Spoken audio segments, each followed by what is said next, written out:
This is the Scorecard, where you score the latest sports news and in-depth views. I'm Anton Roxas. On the Scorecard tonight,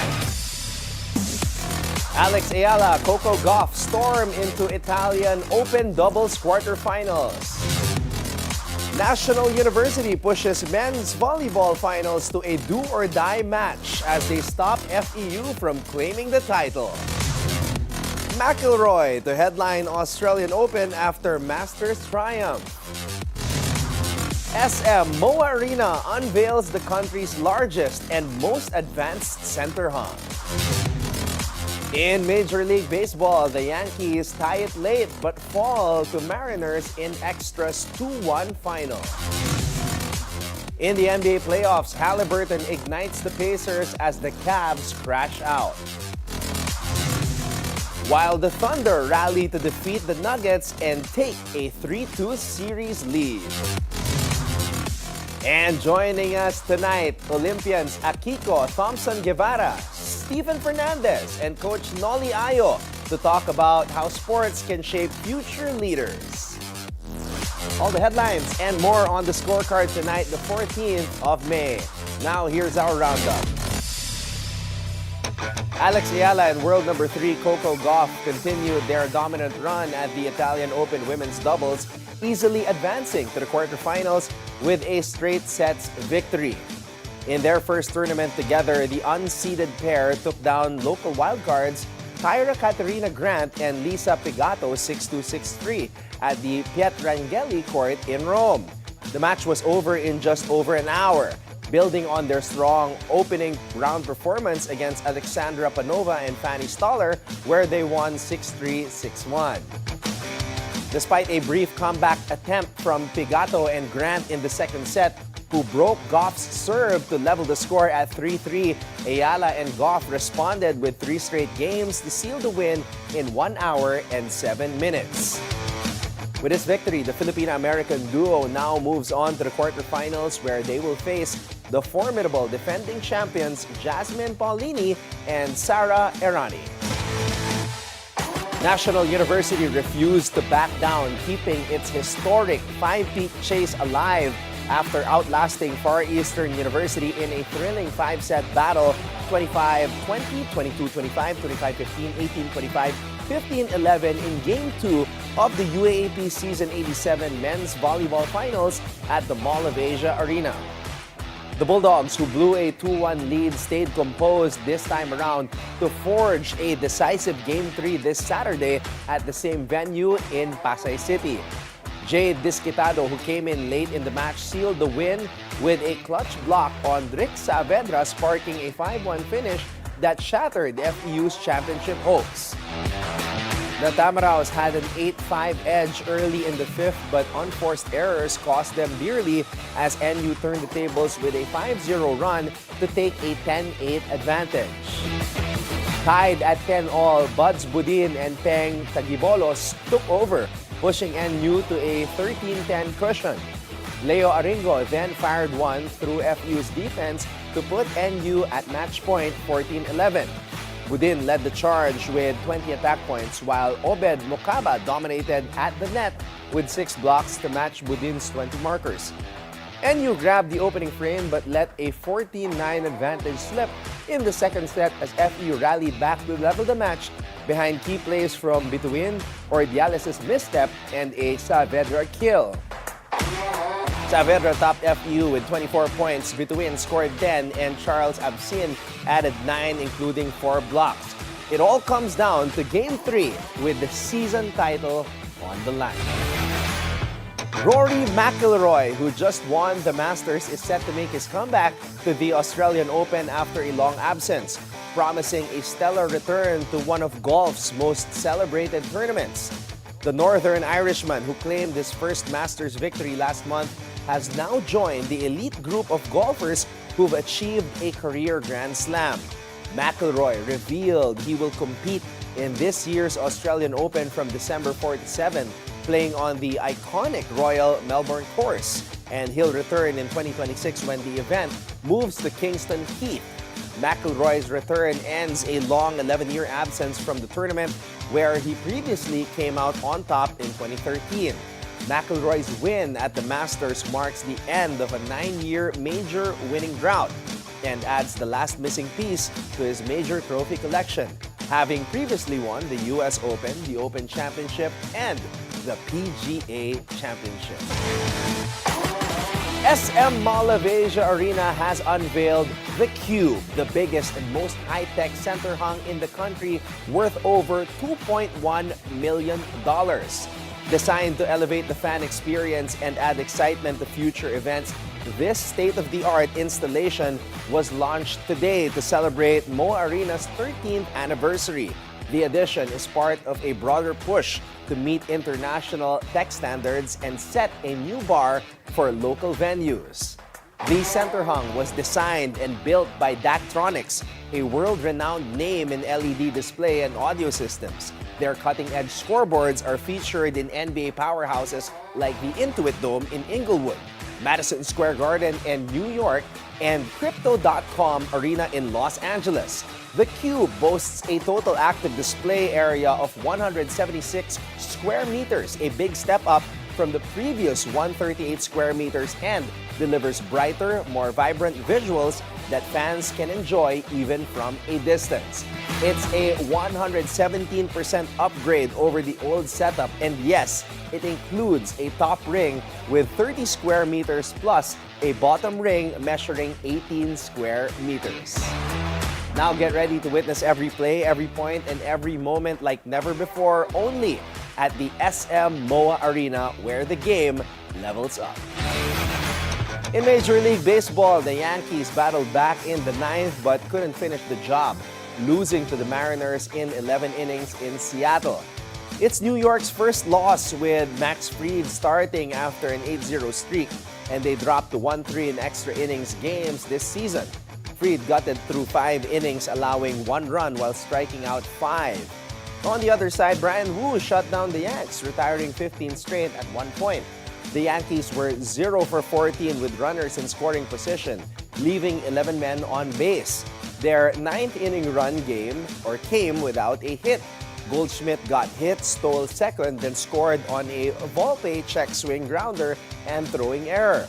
The Mariners sealed it in the 11th with back-to-back singles from Williamson and Crawford. Bellinger extended his hitting streak to 9 games, while Peraza played solid defense at third despite an 0-4 night. Seattle ends a 4-game skid and avoids losing their 2nd straight series. Tyrese Haliburton dropped 31 points to lift the Indiana Pacers past the top seed Cleveland Cavaliers 114-105 to close out the series 4-1. Haliburton nailed 6 triples in a scorching performance that shattered Cleveland's early momentum and silenced the home crowd. Pascal Siakam added 21 points, Aaron Nesmith had 13 points and 13 boards, while Andrew Nembhard scored 18. Down 19 in the second quarter, Haliburton flipped the script with a perfect 5 for 5 from 3, cutting the gap to 4 at the half. Indiana then owned the third, outscoring the Cavs 33-20 to go up 85-76. Donovan Mitchell fought back with 35 points despite an injured ankle, hitting a clutch 3 to make it 98-97, but the Cavs fell short, struggling from deep at just 9 of 35. Indiana now awaits the winner of the Knicks-Celtics series. New York leads 3-1 and can clinch a spot in the East Finals with a win. Meanwhile, Shai Gilgeous-Alexander scored 31 points as the Oklahoma City Thunder beat the Denver Nuggets 112-105 in Game 5. Down by 9 with 8.5 minutes left, the Thunder closed the game with a 34-19 run, taking a 3-2 lead in the series. Despite a monstrous 44-point performance from Nikola Jokic, Oklahoma City forced 7 minutes of scoreless play from Denver. Lou Dort hit 3 three-pointers to help close the gap. Chet Holmgren scored a clutch layup off a hustle play that kept the momentum swinging OKC's way. The Thunder finished with 6 players in double figures. The Thunder finished strong with Williams and Gilgeous-Alexander hitting key three-pointers to seal the win.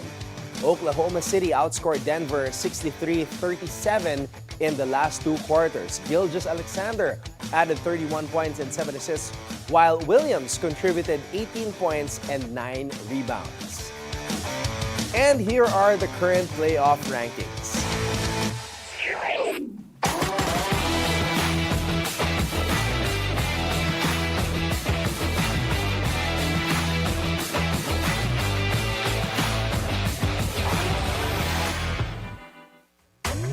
Now, here's your daily dose of sports lingo. What is an albatross in golf? And why is it so rare? An albatross, also known as a double eagle, is a score that is 3 strokes under par on a single hole.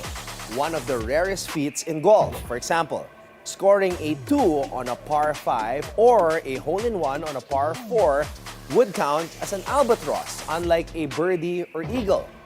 This shot requires near-perfect execution and usually involves a long-distance second shot finding the hole. An albatross isn't just a score, it's a legendary moment on the course. Now it's time for our off-court buzzer. Adamson University Shaina Nitura won Rookie of the Year honors in UAAP Season 87 Women's Volleyball. In addition, Angel Canino led the charge for LaSalle, helping the Lady Spikers bring home 4 individual awards. Canino was named one of the best outside spikers with 250 ranking points, joining National University's Bella Belen in the spotlight. Shivana Laput claimed the best opposite spiker award with 275 points, nearly 100 points ahead of her closest rival. Amy Provido shined as one of the best middle blockers alongside UP's Nina Itang, while Laika De Leon secured Best Libero, edging out 2-time winner Det Pepito of UST.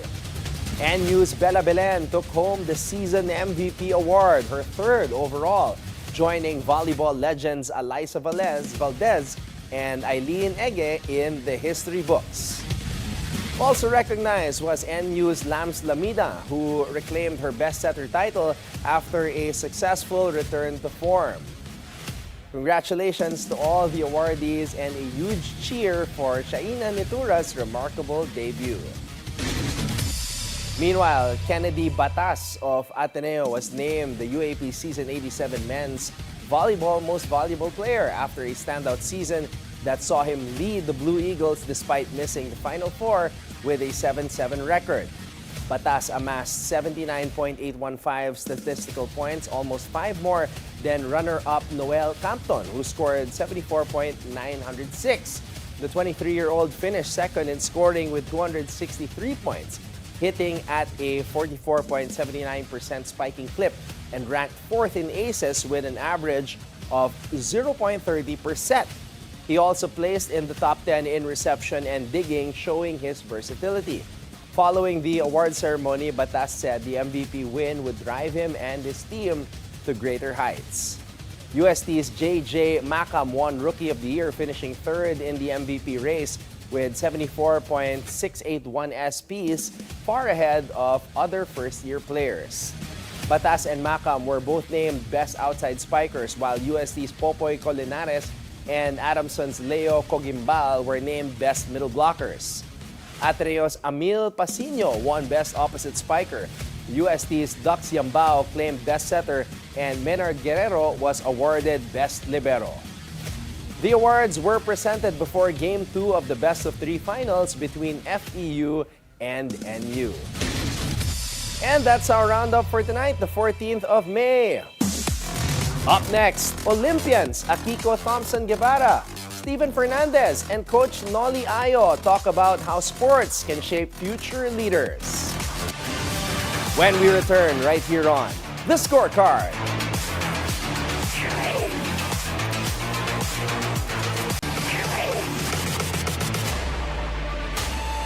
Welcome back to The Scorecard. They have brought honor and glory to the country by excelling in sports. Now, their mission is to spread the same grit, determination, and patriotism that enabled them to win more than just medals, and the champion's mindset that continues to make them resilient against all challenges in life. Please welcome Filipino Taekwondo legend, Master Steven Fernandez, swimming sensation Akiko Thompson Guevara via Zoom, and inspirational coach, Coach Nolly Ayo, also joining us via Zoom tonight. Sir Pen, thank you so much for coming here to the studio, and big shout out also to Coach Nolly na kasama natin ngayon via Zoom dito sa ating LED. Hi, Nolly. Good evening, good evening, Pen. Good evening, Anton. Dalawang kalbo ang guest mo ngayon, Anton. Mga pogi naman, mga pogi. Tingnan natin, baka si Ma'am Akiko makasunod din. Okay, I'll start with Sir Pen since he made it all the way here to the studio.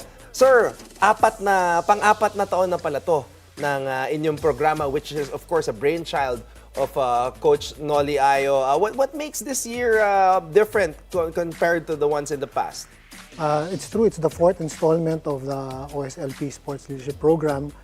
And it's the first time it's being brought to the Visayas in Mandaue. And of course, we're looking forward to many other Olympians, sports leaders taking part in this endeavor again. Of course, Nolly can also share more about this as the founders together with Akiko Thompson.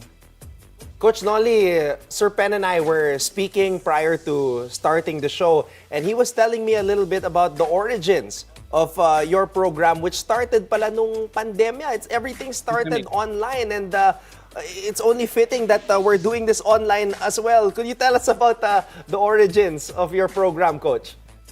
Yes, Ton. This really, the pandemic took away so many things, but it also contributed a lot of things. And one of the contributions that we really got is this, yung OSLP. I think around September of 2020, kami ni Akiko we're part of this community called Winning Still, when we wrote essays about our reflections about the pandemic.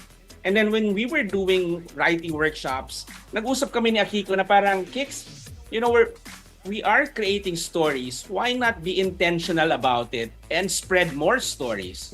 And of course, what can be more inspiring stories in sports than stories of the Olympians? So starting September of 2020 until this year, we have organized 13 online batches. Wow. And nung 2022, Anton, nung medyo gumagalaw na ulit tayo, nag-decide kami ni Akiko na since marami na kaming na-meet online, to gather together on site.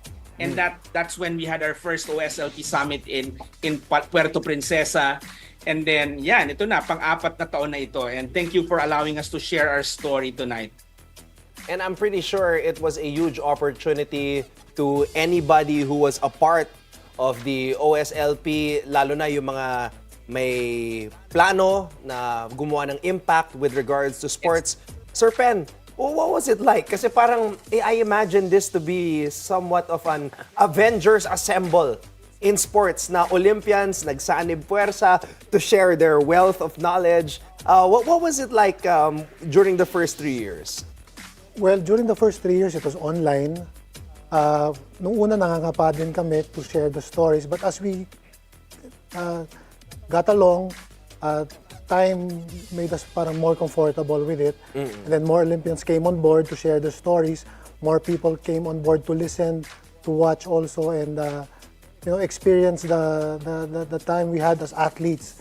And it became also part of an inspiration for them to further venture into sports, like what we did as athletes, going into coaching, sports leadership, and others went into entrepreneur.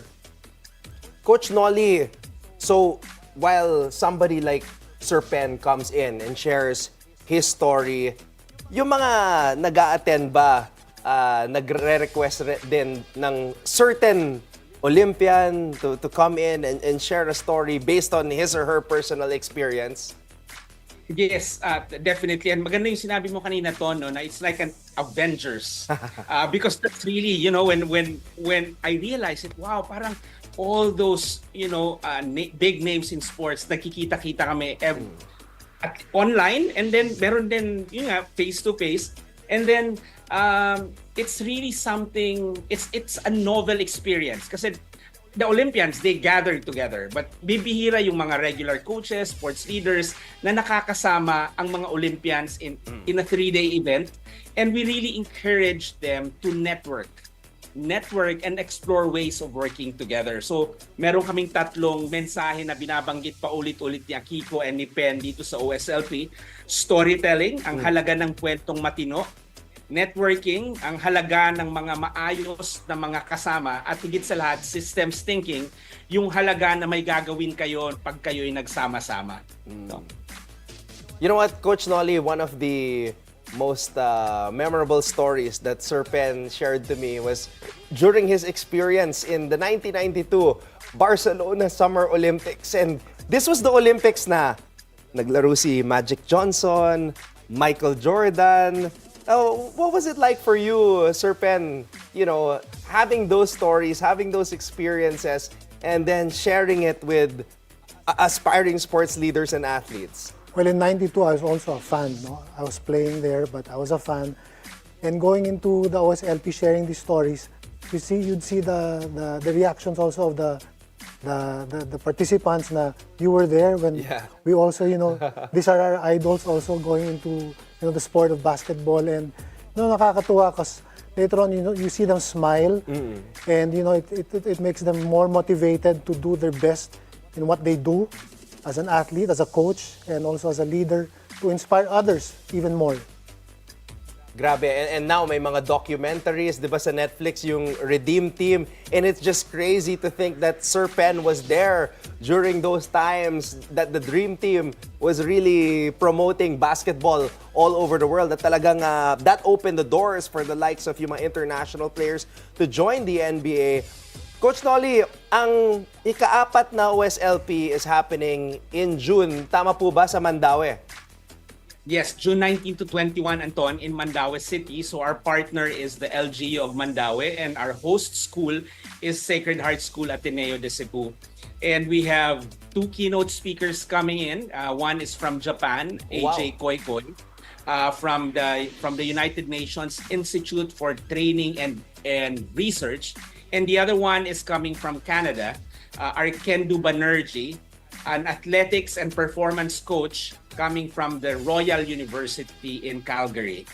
And then joining them, aside from the, maybe Pen later on can identify the Olympians coming, but also joining them as our panelists or spotlight speakers. We call them our Paulo Trillo of MVP Sports Foundation, Nicole Tiamzon of Spike Tiami. and Sword.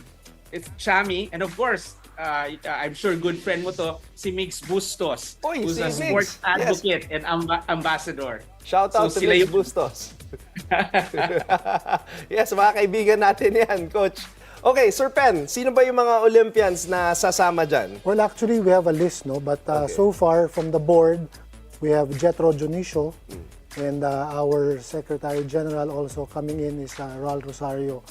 But others were confirming.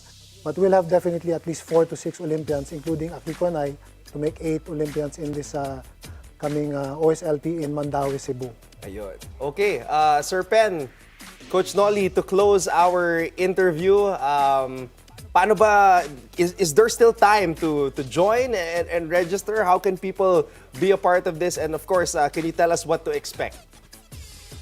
Yes, of course, the OSLP Summit is really for coaches, sports leaders, those whose heart and passion for sports and in community building. You can reach out to us via Messenger, via Facebook, and this is really gonna be a 3 days of inspiration, storytelling.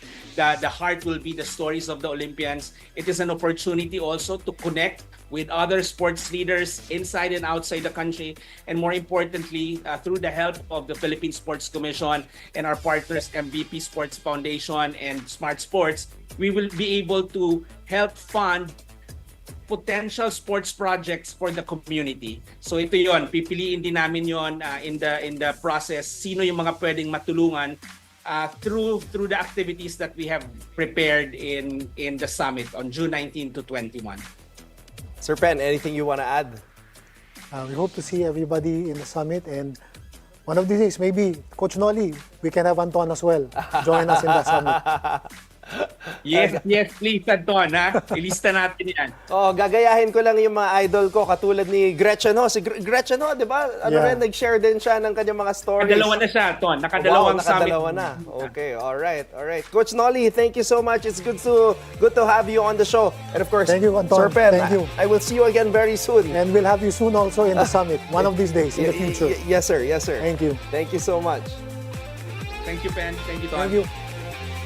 Up next, it's do or die in Boston. The Knicks 1 win away from history while the Celtics are fighting to stay alive without their leader. We'll have it all for you so you can keep your eyes on the prize.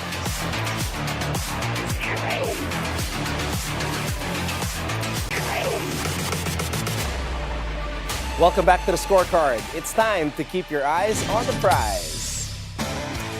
Well, here we are. The Boston Celtics are staring down the barrel of basketball mortality. It's Game 5 of the Eastern Conference semifinals. And somehow, someway, the New York Knicks, yes, the Knicks are 1 win away from their first trip to the conference finals since dial-up internet. This Knicks team, they're scrappy, surgical, and they're playing with house money.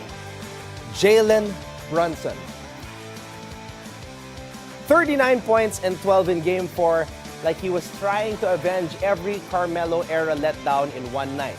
And on the other side, you've got the Celtics, the title favorites, the 61-win machine that looked like a juggernaut all year. Now, on the brink of becoming a cautionary tale. And let's be honest, when Jason Tatum went down with that Achilles injury, it wasn't just a body hitting the hardwood. It was the weight of expectations crashing down with him. This isn't just about X's and O's anymore. It's about mental resilience. It's about how a team carries the burden of being expected to win.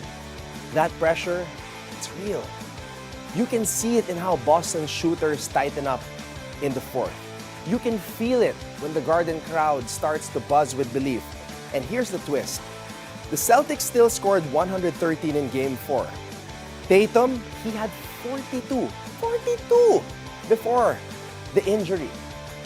Derek White buried 6 threes, and yet it wasn't enough. That's the thing about pressure. It's invisible until it isn't. It sneaks into your free throws, it makes your passes a half second late, it shaves the arc off your jumpers. And yeah, when everyone expects you to cruise to the finals, that pressure becomes a character in the story. Meanwhile, New York is playing like a team that's already achieved more than expected. Mikal Bridges, Karl Anthony Towns, OG Anunoby finally showed signs of life. They've bought in. They've leaned into chaos. And right now, they are 1 game away from sending the Celtics to the what went wrong bin. Here's the stat you don't put on mental graphics. Mental margin. That extra 2% of belief when you're not supposed to win, that edge of freedom that lets you play looser, the Knicks have it. Boston, right now, they're just trying to survive it. Sure, history tells us it's possible to come back.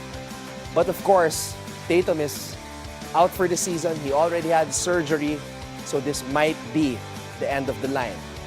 Game 5, Boston. Pride on the line. The ghosts of Paul Pierce and KG are watching. The Garden's dreaming again. And let's see if Jaylen Brown, Mr. 300 million, and the Celtics can wake up. So stay ahead of the game as the battle for the playoffs heats up with high-stakes games. And here's your odds breakdown for this weekend's matchup.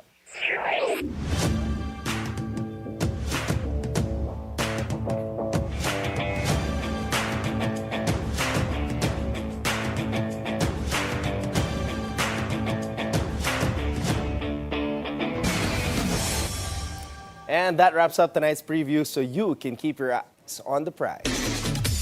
Before we go, think on this. From a 4-time NBA champion, 4-time MVP, and the NBA's all-time leading scorer, LeBron James once said, "You have to be able to accept failure to get better." And with that, thank you for joining us tonight. We'll see you again tomorrow on The Scorecard, where sports is our business and business is our sport, right here on the Bilyonaryo News Channel. This has been Anton Roxas. Have a blessed evening, everybody. Good night.